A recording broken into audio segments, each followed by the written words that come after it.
Bismillahirrahmanirrahim. Ikhwas sekalian, saudara-saudariku, salat tahajud seperti kami sampaikan di pertemuan lalu adalah salat yang sangat penting. Ingat, kalau di pertemuan lalu kami sampaikan 4 keutamaan tahajud, hari ini saya tambahkan 2 dan 3 yang lain langsung dari Al-Quran. Ya, kemarin saya sampaikan 4 hal. 1, masih ingat Quran surah ke-17 ayat 79 sampai dengan 81 itu, orang yang rajin tahajud akan mendapatkan 4 keutamaan yang tidak didapatkan oleh orang-orang yang tidak tahajud, sekalipun sholat fardunya begitu khusyuk. Ya, antum sholat fardu khusyuk bagus, tapi nggak tahajud, nggak dapat 4 keutamaan itu. Ini sudah saya bahas panjang lebar di pertemuan lalu, saya hanya sebutkan cepat saja. 1, Allah akan mengangkat karir, pekerjaan atau aktivitasnya di tempat yang terbaik. Ya, jadi kalau antum misalnya pengusaha atau orang karir di kantor dan sebagainya, itu akan cenderung kemudian ditolong oleh Allah, diangkat ke tempat yang terbaik. Terbaik itu tidak harus puncak yang paling tinggi, direktur, tidak misalnya, tapi tempat yang bisa membuat nyaman hidup Anda, sholat bisa nyaman, bergaul juga nyaman, dan tenang kehidupannya. Mungkin level Anda nggak sampai puncak ya direktur utama, mungkin direktur 1, 2 gitu ya, tapi Anda dijauhkan dari hal-hal yang maksiat, dijauhkan. Sholatnya enak, punya ruangan nyaman dan sebagainya.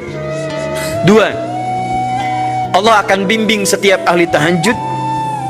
Allah akan bimbing sehingga menjalani awal pekerjaannya dengan begitu mudah. Wa rabbi adkhilni mudkhala sidqi. Ya Allah, tolong bimbing saya supaya mengawali pekerjaan dengan cara yang benar. 3, awas, hati-hati. Anda memang posisi tinggi, sekarang dapat proyek. Apakah setiap yang dapat proyek menjalani pekerjaannya dengan benar? Belum tentu. Jangan tinggi-tinggi lah. Maaf ya, apakah orang tua yang sekarang menyekolahkan anaknya ke tempat belajar menjalani awalnya dengan benar? Hati-hati ya Bu ya, Pak. Bapak Ibu menyekolahkan anak dengan awal yang salah, maka memberikan jalan keburukan ketika dia belajar. Saya katakan, jangan pernah Anda masukkan anak Anda ke sekolah dengan menyogok. Bayar sekian supaya masuk, menyalahi aturan. Kalau awalnya sudah salah, bagaimana anak Anda bisa belajar dengan benar? Mustahil mendapatkan sesuatu yang tidak baik. Yang baik itu mustahil didapatkan. 3, wa akhrijni mukhrajas sidqin. Allah berikan jalan keluar terbaik dari persoalan yang dirasakan. Di ahli tahajud itu setiap punya masalah, bukan nggak dapat masalah ya, bukan tidak bermasalah hidupnya. Dia mendapat ujian juga. Cuman sebelum diuji, diringankan masalahnya, sehingga seakan-akan nggak punya masalah. Padahal sama dengan yang lain, cuma saat akan dia lalui, Allah ringankan persoalannya sehingga mudah dilalui. Dan yang keempat ini yang hebat. Ya, waj'alni min ladunka sultanan nasira. Allah akan tolong langsung orang ini ketika ada lingkungan sekitar yang akan menyakiti atau menjahilinya. Kalau diisengi orang, diganggu orang dan sebagainya, ini orang-orang seperti ini langsung mendapatkan perlindungan dari Allah Subhanahu wa taala. Ada satu kali, ini kisah nyata, seorang saleh ahli tahajud, sampai saking ahli tahajudnya tidak ingin meninggalkan kebiasaan ini. Ini sangat nyata kisahnya dan tidak mengarang. Satu kali Pak, kemudian malam-malam dia perjalanan dengan rombongan. Begitu perjalanan, orang-orang tidur, sampai dia mengendap-endap, kebiasaannya tidak ingin diketahui oleh orang lain. Satu malam kemudian dia bangun setelah orang lain tidur, masuk dia sedikit ke area sedikit ada dalam hutan. Begitu sedang menunaikan sholat, dia duga kemudian tidak ada orang lain yang melihatnya. Ternyata ada satu orang atau beberapa yang kemudian tergerak, mendengar suara dan menyaksikan kebiasaan dia. Anda tahu apa yang terjadi? Dan inilah yang disampaikan oleh orang-orang yang melihat itu. Begitu sedang sholat, teman-teman sekalian, tiba-tiba baru bertakbir malamnya, lompatlah dikisahkan seekor harimau di depannya, dalam keadaan yang sudah lapar. Saya mau tanya pada Bapak Ibu, begitu sholat misalnya Allahu Akbar, tiba-tiba samping ada harimau, wow, apa yang dilakukan? Kabur. Udah gak panjang pikirnya, kabur ya kan? Tapi sekarang lihat apa yang beliau sampaikan. Begitu datang harimau itu, perhatikan ahli tahajud ini, dia ingat dengan janji Allah. Dia ingat dengan janji Allah. Perhatikan baik-baik ya. Kalau Anda sudah punya kebiasaan Qur'ani dalam jiwa Anda, maka ayat itu akan hadir membimbing Anda dalam setiap kesulitan Anda. Apapun itu. Nabi Yusuf dekat dengan Allah. Ketika digoda muncul ayatnya. Laula arra'a burhana rabbi. Kalau bukan melihat petunjuk dari Rabbnya, niscaya ada sesuatu yang buruk terjadi kepadanya. Tapi Allah jaga beliau. Lihat baik-baik teman-teman. Begitu melompat harimau itu, kemudian dia katakan dalam jiwanya. Lihat kalimatnya.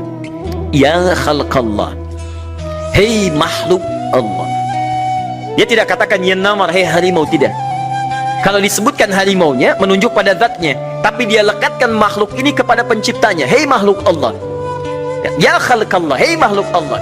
Jika saya memang rizki yang telah Allah tetapkan untukmu pada saat ini, maka saya ridho untuk engkau makan, silakan, tidak ada masalah. Kalau Allah tetapkan saya sebagai rizki untukmu pada saat ini, silahkan. Tapi kalau saya bukan menjadi rizki yang telah Allah tetapkan untukmu pada saat ini, maka jangan coba-coba ganggu ibadahku hari ini. Lihat kalimatnya, bukan jangan makan aku.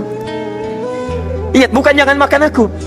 Jangan coba-coba ganggu ibadahku saat ini, atau aku akan mohonkan pada Allah penciptamu untuk menghancurkan kau saat ini juga. Perhatikan, dia minta jangan ganggu tahajudnya, bukan jangan makan dirinya. Apa yang terjadi ketika dikaitkan dengan ayat perlindungan tentang tahajudnya, maka tiba-tiba harimau ini pergi meninggalkannya, mengaum sekali langsung pergi. Anda bisa bayangkan, bisa nggak malam-malam begitu Anda sholat, tiba-tiba ada nyamuk misalnya, kan banyak tuh. Begitu Anda mulai disengat oleh nyamuk, diambil, Anda katakan, hei nyamuk,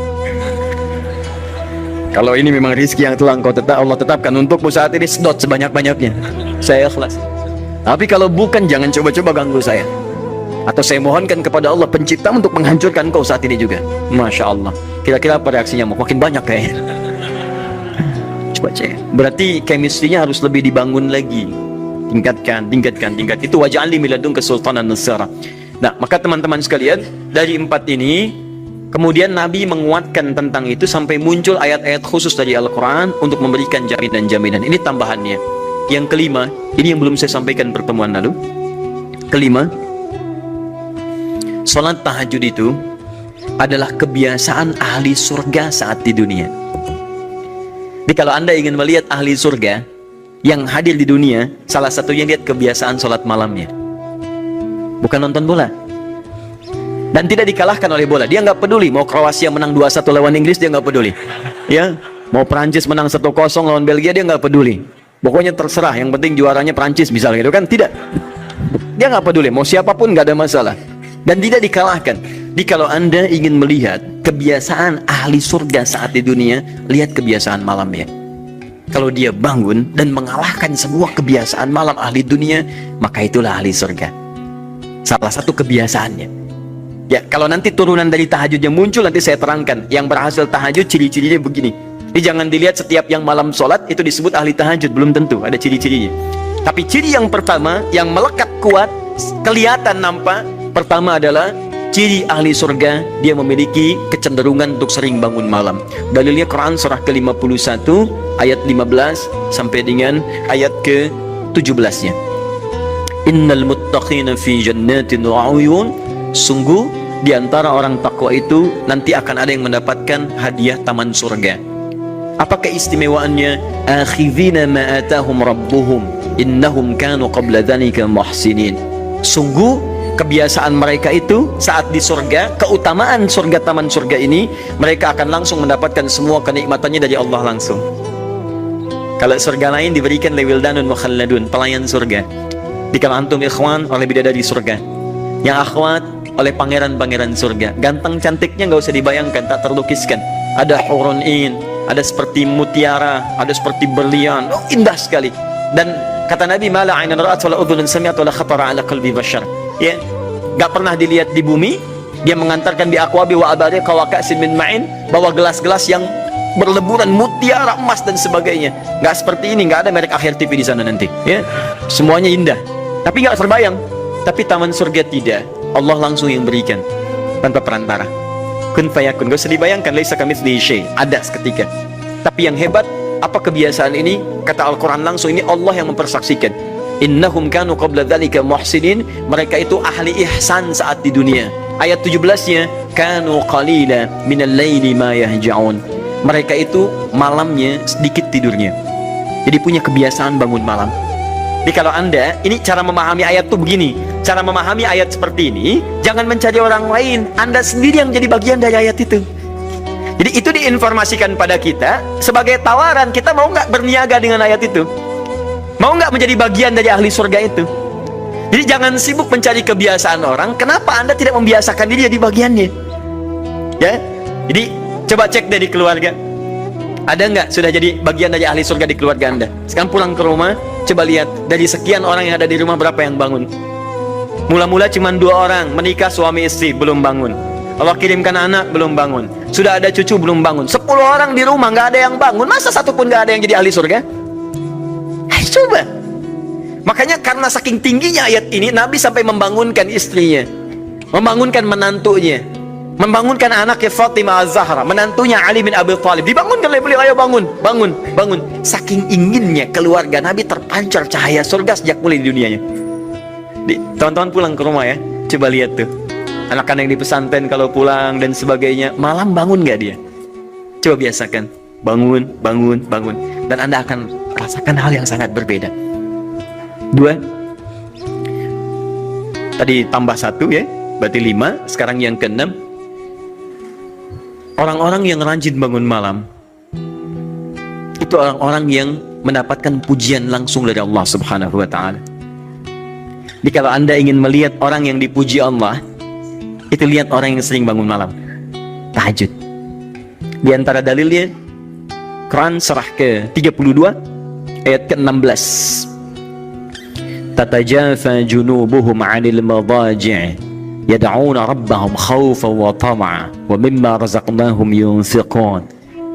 Setelah kita sujud itu ayat sajadah, Allah terangkan. Itu indah sekali kaitannya. Nih, di antara orang sujud ini ada yang lebih hebat lagi. Kalau Anda sholat subuh baca misalnya ayat sajadah, sujud, Allah terangkan di antara sifat orang yang rajin sujud ini adalah orang-orang yang rajin tahajud. Tatajafa junubuhum 'anil madaji'. Mereka sering menghindari tempat tidur di malam harinya. Maksudnya apa? Rajin tahajudnya. Ada orang-orang yang dipuji oleh Allah Subhanahu wa ta'ala karena kebiasaan malamnya dia menghindarkan diri dari tempat tidur. Maksudnya bukan nggak tidur, rajin bangun malamnya. Rajin bangun malam. Bapak Ibu kurang apa lagi ya? Kalau ada orang dipuji misalnya saat di dunia, presiden memuji seseorang, artinya presiden menyukai dia. Artinya presiden menjamin kemudahan baginya. Kalau ada orang yang dipuji Allah, artinya Allah mencintai dia dan menjamin kemudahan dalam kehidupannya. Maka dekati orang-orang seperti ini. Saya sarankan kalau antum punya teman, ikhwan sekalian, sedang mabit misalnya atau tugas dinas keluar, tiba-tiba tengah malam di hotel dia bangun sholat, itu teman terbaik Anda. Saya katakan pada Anda, tandai orang ini dan dekati dia saat di kantor. Bangun ukhuwah dengannya, persahabatan dengannya. Maka ketika Anda mendekati orang-orang yang dipuji oleh Allah, maka Anda pun akan kedapatan bagian dari pujiannya. Karena mustahil orang yang dijaga oleh Allah mengajak Anda pada maksiat. Itu mustahil. Mustahil. Sama teman-teman yang masih di kampus, kalau malam-malam misalnya di asrama atau pulang, tiba-tiba ada orang-orang yang kelihatan sholat malam, dekati orang ini. Jadilah bagian dari sahabatnya. Dan dengan itu saya ajak, coba cek pasangan hidup Anda. Jangan-jangan selama ini Anda berdua belum mendapati sesuatu yang terbaik. Kalau ibu ingin suaminya dipuji oleh Allah Subhanahu wa ta'ala, maka bangunkan malamnya supaya dia sholat. Kalau Anda, istri Anda ingin dipuji oleh Allah Subhanahu wa ta'ala, bangunkan malamnya supaya dia sholat. Dan kalau bisa keduanya kompak. Pernah kan saya sampaikan di pertemuan lalu, Nabi menyampaikan, lihat rahimallahu mra'an atau rajulan, Allah merahmati seorang lelaki, kemudian yang bangun di pertengahan malam dia sholat, lantas membangunkan istrinya dan mencipratkan air di wajah istrinya supaya dia bangun menunaikan sholat malam. Seperti Allah merahmati seorang istri yang bangun di malam hari untuk sholat, kemudian dia mencipratkan air di wajah suaminya supaya bangun untuk sholat. Saking tingginya mendapatkan pujian Allah, sampai kata Nabi SAW, ayo bangunkan istrimu sekalipun kau cipratkan air di wajahnya. Tapi mohon izin Bu ya, maksud hadis itu kalau sudah ada komitmen dan rencana bangun di malam harinya. Ingat ya, bukan ibu ngaji sekarang suami nggak hadir, terus dengar itu terus nggak punya rencana. Aduh, saya pengen suami dipuji Allah, masya Allah, malam-malam segayung Pak. Mama kenapa? Hadis Nabi Pak. Oh, hadis Nabi. Aduh, siapa yang ngajarin? Itu yang repot. Paham ya? Baik. Sudah, yang terakhir. Ini menunjuk pada keutamaan tahajud. Kemarin 4, saya tambahkan jadi 3. 1, masih ingat tadi yang pertama apa? Allah subhanahu wa ta'ala menjamin ia sebagai ahli surga, kebiasaan yang ada di dunia. Yang kedua, Allah memuji orang ini. Dan yang ketiga, tahajud itu kebiasaan orang soleh yang ditekankan oleh Al-Quran dan hadis Nabi SAW. Kebiasaan orang-orang soleh. Jadi, kalau yang pertama ahli surga, kedua dipuji Allah, yang ketiga langsung dikuatkan orang-orang soleh. Dan orang-orang soleh itu, mohon izin ya, maaf, orang soleh itu tempatnya saat di surga, itu sesurga dengan semua nabi. Semua nabi dan rasul. Ayatnya ada di Quran surah keempat An-Nisa ayat 69. Paling kanan di pertengahan. Wa may yuti'illaha wa rasul fa ulaika ma'al ladzina an'ama Allahu 'alaihim minan nabiyyin was-siddiqin wasyuhada was-salihin wa hasuna ulaika rafiqa. Siapa yang mau menaati Allah dan Rasulnya, maka dia bisa sesurga dengan orang-orang yang telah Allah berikan jaminan nikmat surga untuk mereka. Di antara mereka para nabi, awas, para syuhada, siddiqin, orang-orang jujur, wassalihin, orang-orang soleh. Jadi syahidnya di ayat ini bahwa orang-orang soleh akan sesurga bersama semua nabi. Saya pernah katakan pada Anda, kalau beberapa nabi saja, maka bahasa Arabnya bukan nabiyin, tapi anbiya. Anbiya. Karena itu ada surah ke-21, surah Al-Anbiya. Di situ dikisahkan beberapa nabi saja.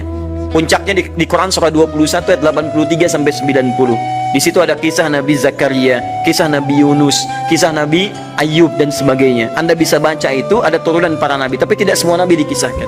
Tapi kalau Anda ingin sesurga dengan semua nabi tanpa kecuali, maka Anda kerjakan sebagai orang soleh saat di dunia, ada peluang mendapatinya. Nah, ciri orang soleh yang ditekankan itu, dia adalah orang-orang yang rajin bangun malam saat dia berada di dunia. Itu yang disampaikan tekanannya di Quran surah ke-76 Al-Insan ayat ke-26. Wa minal laili fasjud lahu wasabbihhu lailan tawila. Dan di antara sementara malam, tidak usah sepanjang malamnya, tapi sebagian malam cari waktu untuk banyak bersujud kepada Allah dan memperbanyak tasbih kepadanya. Di antara makna tasbih dan sujud itu adalah tahajud.